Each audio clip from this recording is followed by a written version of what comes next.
Assalamualaikum warahmatullahi wabarakatuh. Kami dari kelompok 2 yang akan menjelaskan dan mengambil tema mengenai pertempuran Kursk. Video kali ini dibuat untuk memenuhi tugas mata kuliah pengkajian strategik. Asal mula pertempuran Kursk. Pertempuran Kursk adalah pertempuran Perang Dunia Kedua antara pasukan Jerman Nazi dan Uni Soviet di front timur dekat Kursk di Uni Soviet selama bulan Juli dan Agustus 1943. Pertempuran dimulai dengan diluncurkannya serangan Jerman, Operasi Citadel, pada tanggal 5 Juli, yang memiliki tujuan untuk menyerang tonjolan Kursk dengan serangan dari utara dan selatan secara bersamaan. Setelah serangan Jerman terhenti di sisi utara tonjolan, pada tanggal 12 Juli, Soviet memulai operasi serangan Kursk strategis dengan meluncurkan Operasi Kutuzov melawan bagian belakang pasukan Jerman di sisi utara. Di sisi selatan, Soviet juga meluncurkan serangan balik yang hebat pada hari yang sama, yang menyebabkan bentrokan lapis baja besar. Pertempuran Prokhorovka pada tanggal 3 Agustus, Soviet memulai tahap kedua operasi pelepasan strategis Kursk dengan meluncurkan operasi Polkovodets-Rumiantsev melawan pasukan Jerman di sisi selatan tonjolan Kursk. Sebab terjadinya pertempuran Kursk. Kekalahan pada pertempuran Stalingrad menjadi titik balik dalam Perang Dunia Kedua, terutama di pihak Nazi. Citra bahwa mereka tak terkalahkan dan memiliki pasukan hebat, semuanya hancur lebur. Hitler yang merasa terhina bukan main, merencanakan serangan balasan kepada pihak Soviet. Hitler perlu membuktikan kepada sekutunya, Axis powers, dan juga kepada dunia bahwa Jerman masih merupakan kekuatan yang tangguh.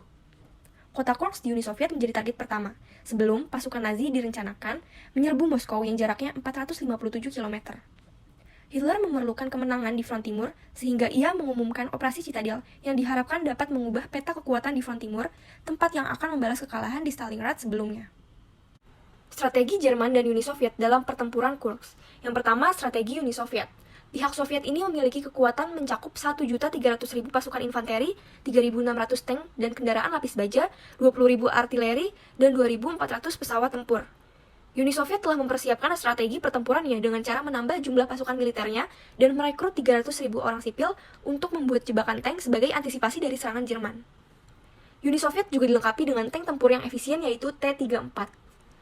Lalu strategi Jerman. Pada saat itu, pasukan Jerman dipimpin oleh dua orang jenderalnya, Erich von Manstein dan Walter Model. Jerman mengerahkan angkatan perangnya yang mencakup 800.000 pasukan infanteri, 2.700 tank, serta 2.000 pesawat tempur. Jerman juga mengerahkan tank andalannya yaitu Panther dan Tiger yang dirancang secara khusus untuk menaklukkan T-34 milik Soviet. Pada saat itu, pertempuran terjadi. Jerman membuat strategi untuk mengepung dan menghancurkan lebih dari 5 kesatuan Uni Soviet. Namun, pada saat itu, Jerman menunda pertempuran dengan alasan cuaca dan menunggu kiriman tank Panther dan Tiger.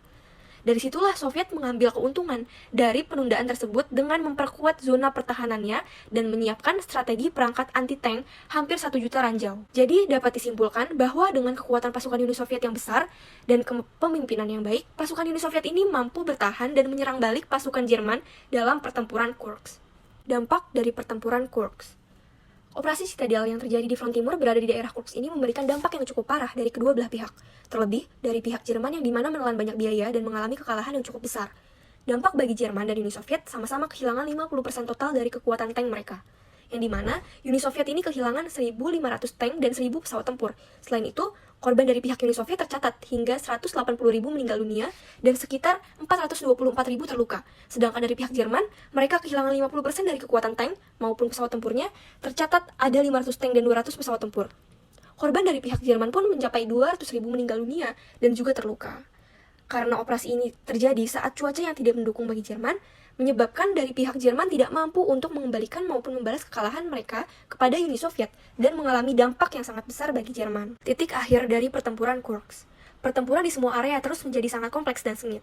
Uni Soviet hanya menyerang sektor pertahanan musuh yang kuat. Keputusan ini dibuat untuk mempersingkat waktu dalam mempersiapkan operasi ofensif sebanyak mungkin saat musuh sudah kelelahan. Serangan dilakukan oleh kelompok penyerang yang kuat menggunakan sejumlah besar tank, artileri, dan pesawat. Keberanian tentara Soviet meningkatkan keterampilan komandan mereka. Penggunaan peralatan militer yang kompeten dalam pertempuran mengarah pada hasil yang positif. Pada 23 Juli 1943, Uni Soviet pun dengan telak memaksa Jerman kembali ke posisi semula. Pada awal Agustus, pasukan Uni Soviet melancarkan serangan besar-besaran di sekitar Kursk yang berakhir dengan dipukul mundurnya Jerman dari garis timur. Jerman gagal melaksanakan operasi Citadel dan tidak dapat merebut tujuan strategisnya, yaitu merebut dan menghancurkan Kursk yang di dalamnya terdapat 1/5 dari jumlah pasukan Uni Soviet. Dampak yang ditimbulkan bagi Jerman sendiri adalah hilangnya sebagian besar kekuatan tempur Jerman di front timur karena habis dikerahkan untuk bertempur di wilayah Kursk. Tentu, hal ini menambah panjang penderitaan pasukan Jerman di front timur setelah kekalahannya yang pertama kali di Stalingrad.